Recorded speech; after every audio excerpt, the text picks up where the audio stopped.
Varicose veins కి సరైన చికిత్స కోసం సంప్రదించండి ఎవిస్ హాస్పిటల్. నమస్కారం. మాఘపురాణం 10వ రోజు పారాయణలోకి వచ్చాం. దిలీప మహారాజుకి వశిష్ఠ మహర్షి తెలియజేస్తున్నారు. మృగశృంగుడు 3 స్త్రీలని రక్షించాడు. తర్వాత ఏమైంది? వివాహం చేసుకుందాము అనుకున్నాడు సుశీలని. వాళ్ళ నాన్నగారికి వాళ్ళకి తెలియపరిచాడు.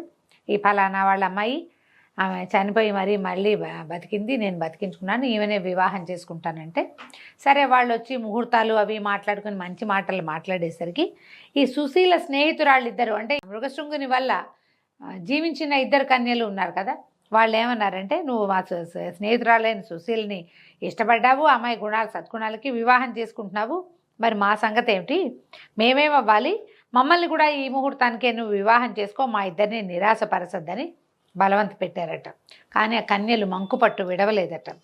ఒకడు ఒక భార్యతోనే సంసారం చేయడం ధర్మయుక్తం, కానీ 3 భామలతో కాపురం చేయటం తగని పని అని అతను నచ్చజెప్పబోయాడు. కానీ సరే, వాళ్ళంతా అక్కడ ఉన్నవాళ్ళు, ఆ ఊర్లో ఉన్న పెద్దవాళ్ళు, వివాహం జరిపిస్తున్నటువంటి పురోహితుడు వాళ్ళు ఏమన్నారంటే, అట్లా ఏమి లేదు నాయన, వివాహం చేసుకోవచ్చు.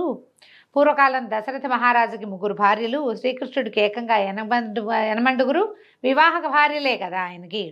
ఆదిశంకరునికి కూడా గంగా గౌరీ అని 2 భార్యలు ఉన్నారు, పరమేశ్వరుడికి కూడా.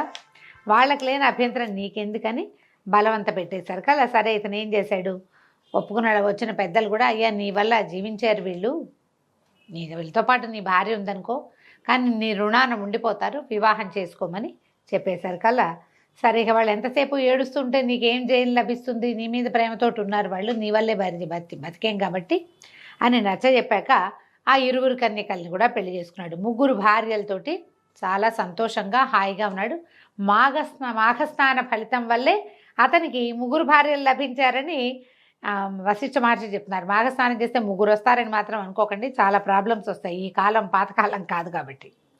సరే, ఇప్పుడు వివాహాలు ఎన్ని విధాలు ఏమిటి అని ఆయన అడిగేసరికల్లా అప్పుడు అడిగాడనమాట, ఇదేమిటి వివాహం, వీళ్ళు 3 కన్యకల్ని ఒకేసారి చేస్తున్నాడు. వివాహాల గురించి దిలీప మహారాజు వశిష్ఠ మహర్షిని అడుగుతున్నాడు, అసలు వివాహాలు ఎన్ని విధాలు, వాటి సంగతి ఏమిటని అడిగితే వివరాలు చెప్పమంటే, వివాహాలు 8 రకాలు: బ్రాహ్మము, దైవతము, ఆర్షము, ప్రాజాపత్యము, అసురము, గాంధర్వము, రాక్షసము, పైశాచికము.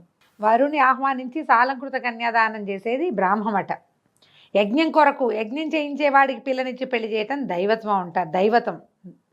2 గోవుల్ని తీసుకుని కన్యకనిచ్చి పెళ్లి చేయటాన్ని ఆర్షం అంటారు. వీరిద్దరూ కలిసి కాపురం చేయండి అని శాసించే వివాహము ప్రాజాపత్యం, రాజుల కాలాల్లో జరిగేది ఇట్లా. తర్వాత వరుణించి ధనం పుచ్చుకుని కన్యనిచ్చి పెళ్లి చేయటం ఆసురము. అంటే మనకి ముందు తరాల్లో జరిగినటువంటి కన్యాదాన ప్రక్రియ ఇలాంటిది అయ్యి ఉండొచ్చు.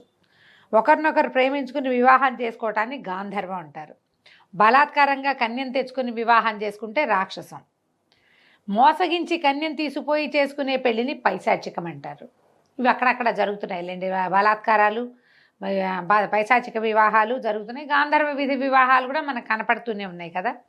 అయితే ఇది అధమాధమ పద్ధతులట. పాణిగ్రహణం, పాణిని చెయ్యిని ఇచ్చి పెళ్లి చేసుకుంటారు కాబట్టి, అంటే చెయ్యి అందించి వివాహానికి తీసుకెళ్తారు కాబట్టి పాణిగ్రహణం అంటారు. ఈ అష్టవిధ వివాహాలలో మొదటి 4 అందరూ ఒప్పుకుంటారు. కానీ అసుర, గాంధర్వ, రాక్షస, పైశాచిక వివాహాలు శాస్త్రసమ్మతమైనవి కావు. రాజుల కాలంలో ఇలా చేయబడేది గాంధర్వ వివాహం, రాజులు వాళ్ళు చేసుకునే వాళ్ళు తప్ప సామాన్య ప్రజానీకం ఎవరు మేము గాంధర్వ విధిని వివాహం చేసుకున్నామంటే అప్పటి కాలం ఒప్పుకునేది కాదట. ఇప్పుడు కూడా అదేమంత మంచిది కాదు, సేఫ్ కూడా కాదు. అయితే సత్ప్రవర్తనతోటి భగవంతుణ్ణి చేరాలంటే గృహస్థాశ్రమ ధర్మం ఒకటే మార్గం.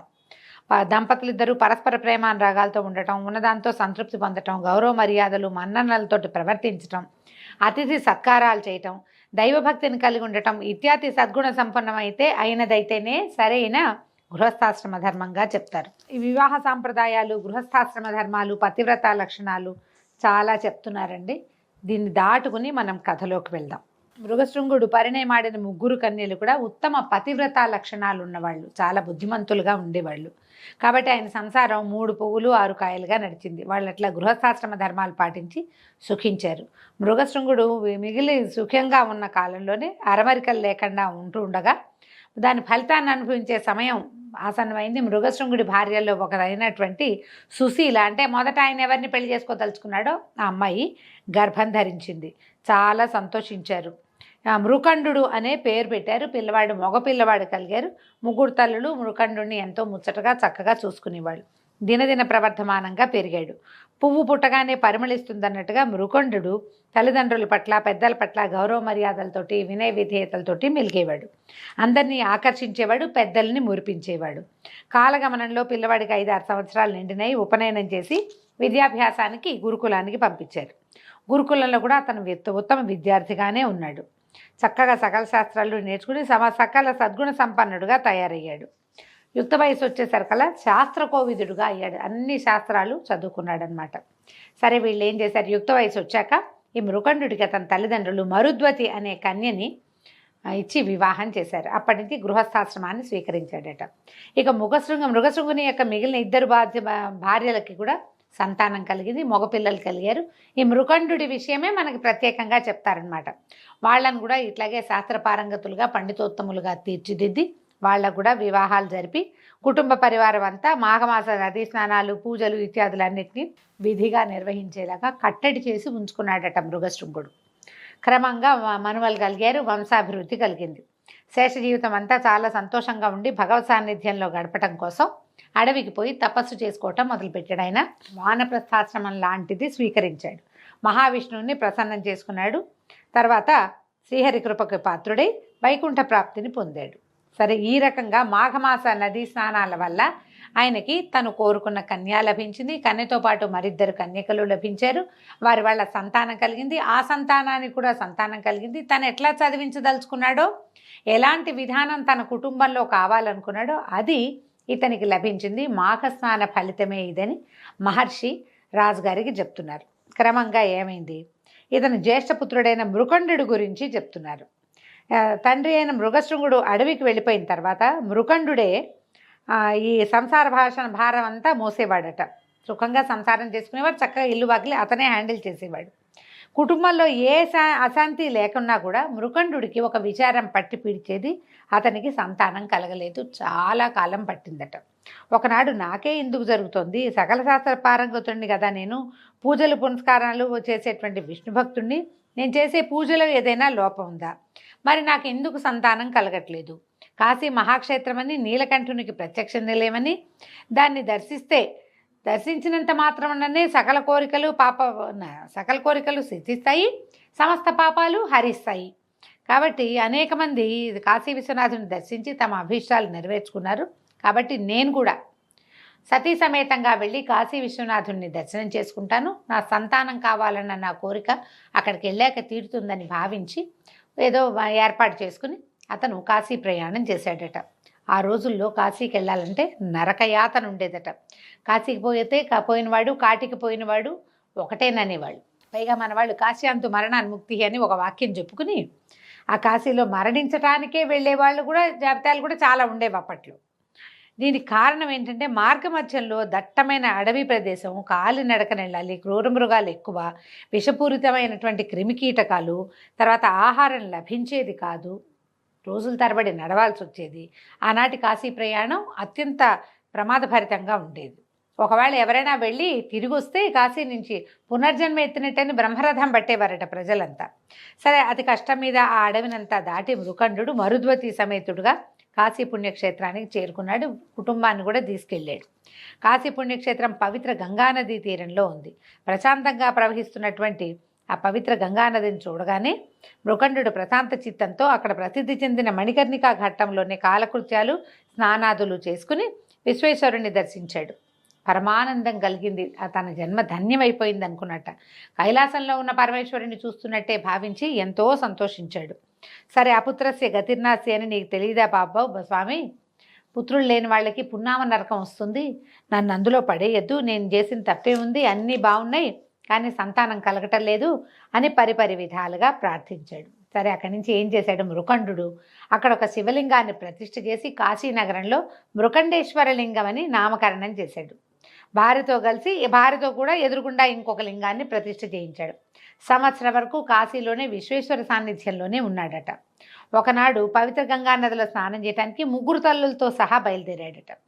ఇతను విశ్వేశ్వరుని దర్శించుకుని ప్రార్థిస్తూ అక్కడి నుంచి చూస్తున్నాడనమాట. అందరూ చూస్తుండగానే అక్కడి నుంచి వెళ్ళి స్వామిని దర్శించారు. వెళ్ళి అక్కడికి వెళ్ళేసరికల్లా ఈ దేవాలయంలో 3 తల్లులు ఒకేసారి ప్రార్థిస్తున్న వాళ్ళు ప్రార్థిస్తున్న నమస్కార ముద్రలోనే కింద పడిపోయి మరణించారు. తల్లులు పోవటంతో చాలా దుఃఖపడిపోయాడట.